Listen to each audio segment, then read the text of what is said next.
Olá, seja bem-vindo a esta nossa videoaula de requisitos de sistema. Na aula de hoje, nós vamos entender a importância da documentação de requisitos, verificar os aspectos prioritários na redação do documento, identificar os envolvimentos no processo de elaboração do documento, além dos itens que devem conter este documento. O requisito precisa ser documentado de uma forma organizada. O documento de requisitos é um documento formal utilizado para comunicar os requisitos aos clientes, engenheiros e gestores, além de outros envolvidos que necessitem acessar este documento. É importante conhecer o que deve conter e a quem e como será utilizado. Ele deve ser utilizado em todas as fases do processo, não esquecendo a fase de manutenção em que ele é fundamental. A manutenção representa mais de 80% do custo de um software. Esse documento é usado durante todo o desenvolvimento de software. Nele tem todas as especificações feitas para os diversos desenvolvedores. Também é usado na seleção de fornecedores de aplicações comerciais e principalmente na fase de manutenção do sistema. A documentação registra todo o conteúdo extraído no levantamento de requisitos, retrata as especificações a serem seguidas no desenvolvimento do software e é um documento que recebe o nome de Documento de Requisitos de Software. Uma especificação de requisitos não é apenas um documento técnico que será lido apenas pelos analistas de sistemas e os programadores. Somerville, autor de engenharia de software, esclarece sobre tal realidade, tratando claramente sobre a diversidade do perfil de usuários que vão desde a cúpula organizacional até aqueles vinculados à tecnologia da informação e da comunicação. Outro aspecto é que o software é intangível e a elaboração da documentação planejada adequada ao processo de desenvolvimento de software é uma maneira de nós verificarmos a evolução desse software, verificarmos a qualidade do que está sendo produzido.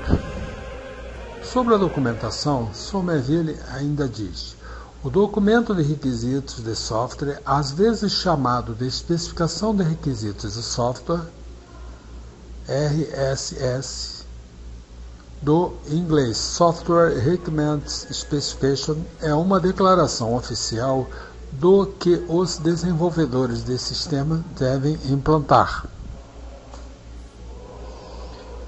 A diversidade de possíveis usuários é um dos indicativos de que o documento de requisitos precisa ser um compromisso com a comunicação dos requisitos para o cliente, a definição dos requisitos em detalhes precisos para os desenvolvedores e testadores e a inclusão de informações sobre a possível evolução do sistema. Somerville apresenta este diagrama que identifica os usuários dos documentos de requisitos de software. Clientes do sistema, requisitos para verificar se estes satisfazem as suas necessidades. Os clientes especificam as alterações nos requisitos. Gerentes usa o documento de requisitos para planejar uma proposta para o sistema e para planejar o processo de desenvolvimento de sistemas. O engenheiro de sistemas usa os requisitos para entender o sistema que está sendo desenvolvido. Engenheiros de testes de sistemas usam os requisitos para desenvolver os testes de validação dos sistemas. Os engenheiros de manutenção de sistemas usam os requisitos para entender o sistema e os relacionamentos entre suas partes. Criar um documento no editor de textos e digitar os itens e seus respectivos conceitos não é o ideal.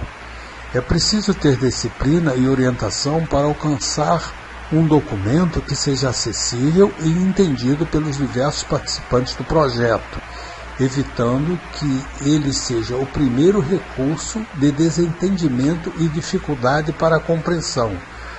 O documento deve ser um fator de integração.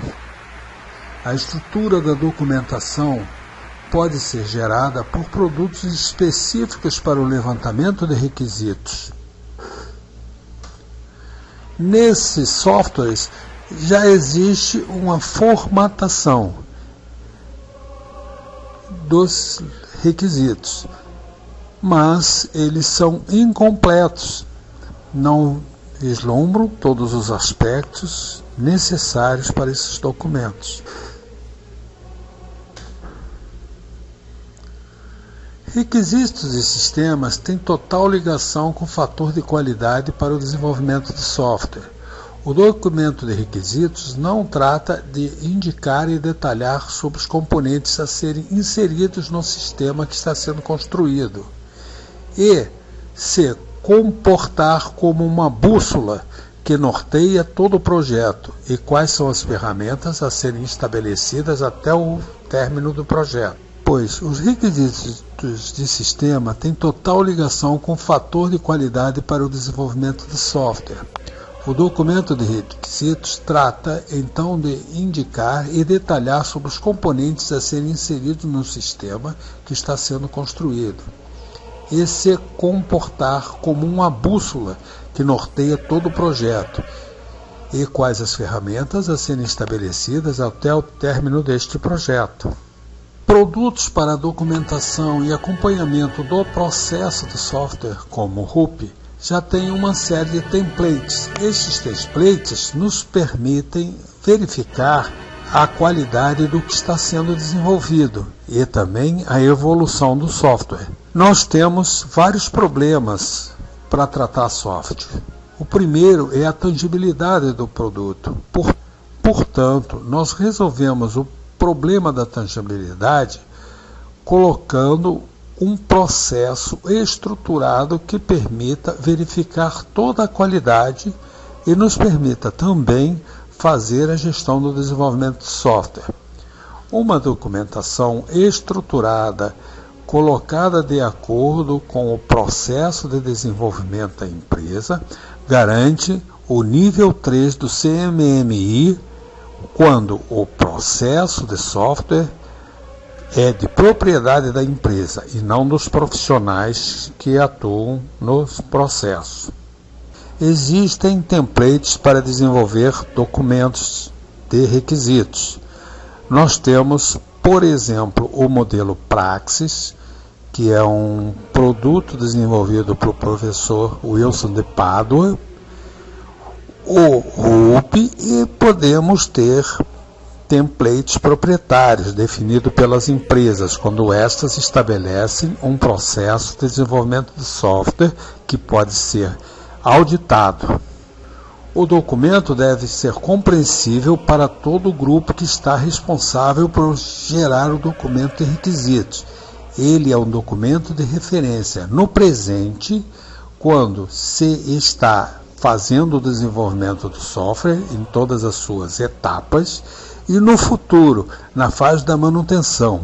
Lembrando que a documentação é fundamental para baixar o custo do produto software, porque 80% do custo de um software refere-se à sua fase de manutenção.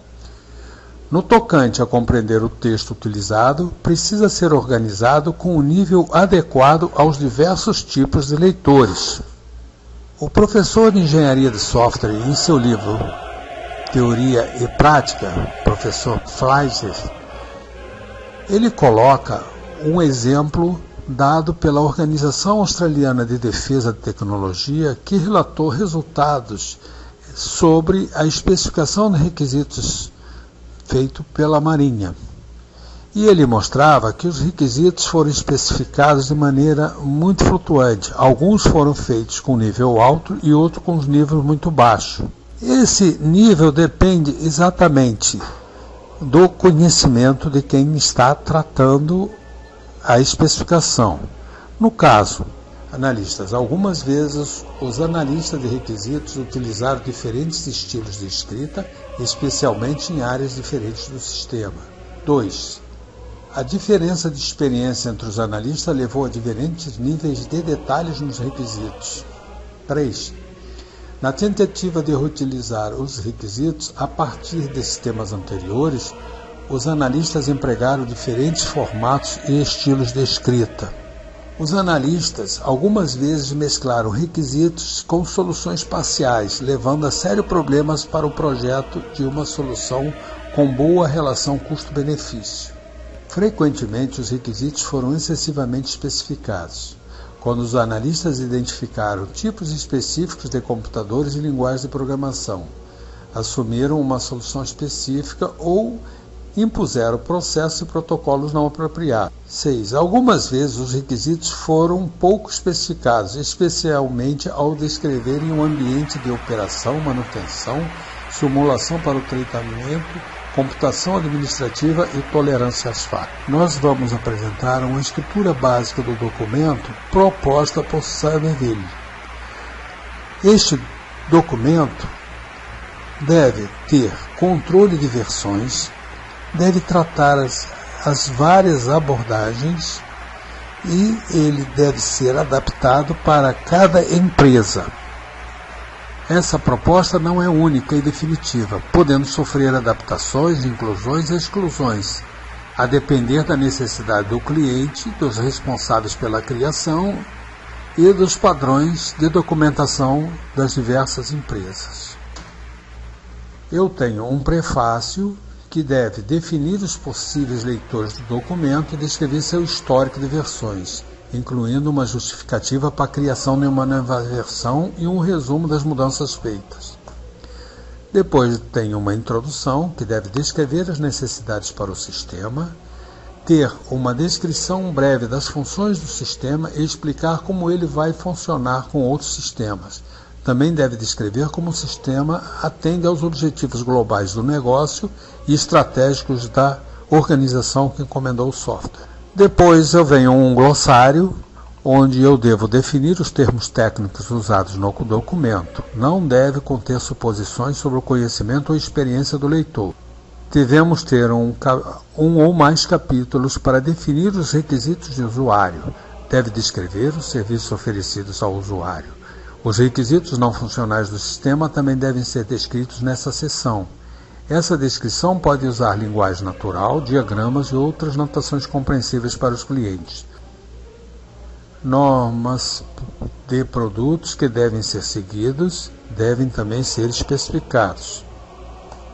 O modelo de sistema deve incluir modelos gráficos do sistema mostrando o relacionamento entre os diversos componentes e o seu ambiente. Evolução do sistema. Deve descrever os pressupostos fundamentais em que o sistema se baseia, bem como quaisquer mudanças previstas em decorrência da evolução do hardware, de mudanças nas necessidades do usuário. Esta seção é útil para projetistas de sistemas, pois pode ajudá-los a evitar decisões capazes de restringir possíveis mudanças futuras no sistema. Aqui nós podemos fazer avaliação de risco de alguns componentes.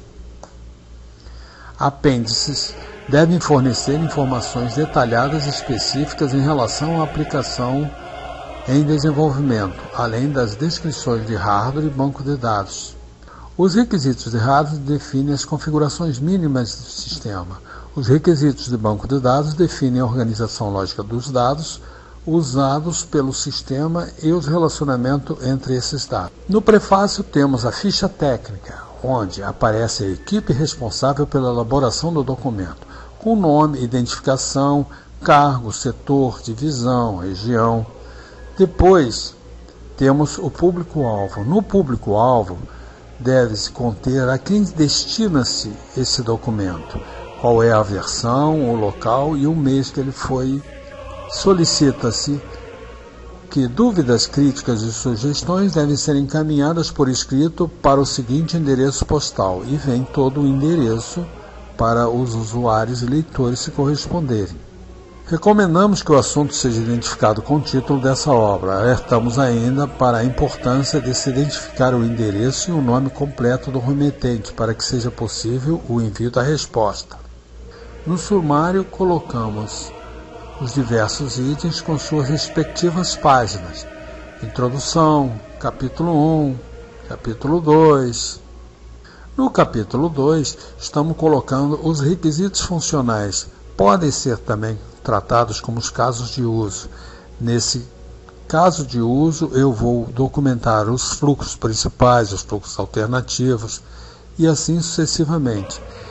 Esse RF001 é uma forma de nós identificarmos o requisito.